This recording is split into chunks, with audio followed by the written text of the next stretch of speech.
മനു ബബിതയെ കല്യാണം കഴിച്ചു. അതെ, അലീനയെ ചതിച്ച് ഗർഭിണിയാക്കി കഴിഞ്ഞ് അലീനയോടുള്ള ഇഷ്ടം മാറിക്കഴിഞ്ഞ് മനുവിൻ്റെ ലക്ഷ്യം പൂർത്തിയാക്കുകയാണ്. ബബിതയെ കല്യാണം കഴിച്ച് മനു തൻ്റെ ഭാര്യയാക്കി. അതിന് വൈജയന്തിയുടെ സമ്മതവുമുണ്ടായിരുന്നു. അലീനയെ പോലെ തന്നെ മുറ തന്നെയാണ് ബബിതയും. അതെ, അങ്ങനെ വൈജയന്തിയുടെ മകളായതുകൊണ്ട് അങ്ങനെ അത് സംഭവിച്ചു. അലീനയെ ഉപേക്ഷിച്ച് അലീനയെ ചതിച്ച് മനു ബബിതയെ കെട്ടുകയാണ് ചെയ്യുന്നത്.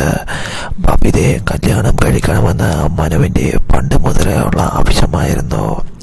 എന്നാൽ അതിനെ ബാലചന്ദ്രൻ എതിർക്കുന്നുണ്ടെങ്കിലും വൈജയുടെ നിർബന്ധത്തിന് വഴങ്ങി ബബിതയെ കെട്ടുകയാണ് മനു എന്ന ചതിയൻ്റെ ഏറ്റവും വലിയ ചതി അലീനയോട് ചെയ്യുകയാണ്.